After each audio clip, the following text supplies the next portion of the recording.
Çin'in Doğu Türkistan bölgesindeki insan hakları ihlalleri, dünyanın çeşitli ülkelerindeki Çin büyükelçilikleri ve konsoloslukları önünde okunan bildiriyle protesto edildi.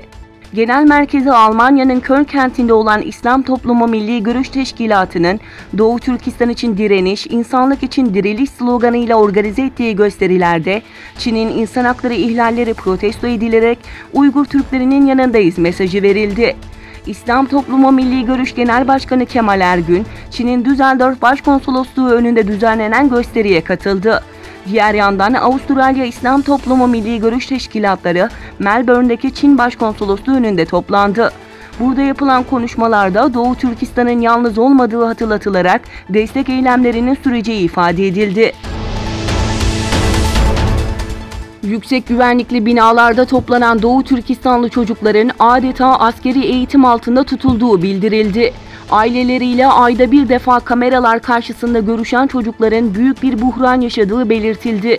Yeni Asya'nın haberine göre 1 yaşından 6 yaşına kadar çocukların bulunduğu kamplarda çocuklar sadece Çince konuşmak, domuz eti yemek, hükümetin istediği kıyafetleri giymek ve geleneklere göre yaşamak zorunda bırakıldığı vurgulandı.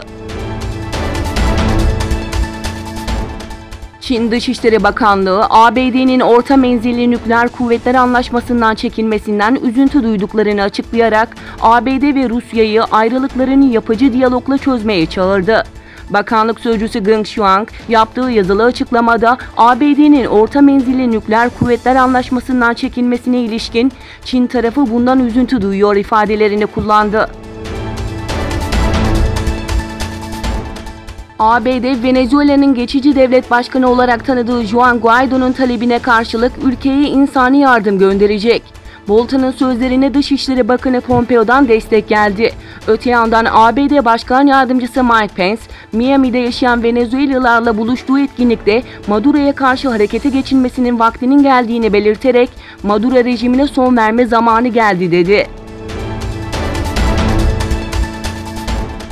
Özbekistan'da bugün itibariyle 45 ülke için vize muafiyeti, 76 ülke için de sadeleştirilmiş vize uygulaması başladı.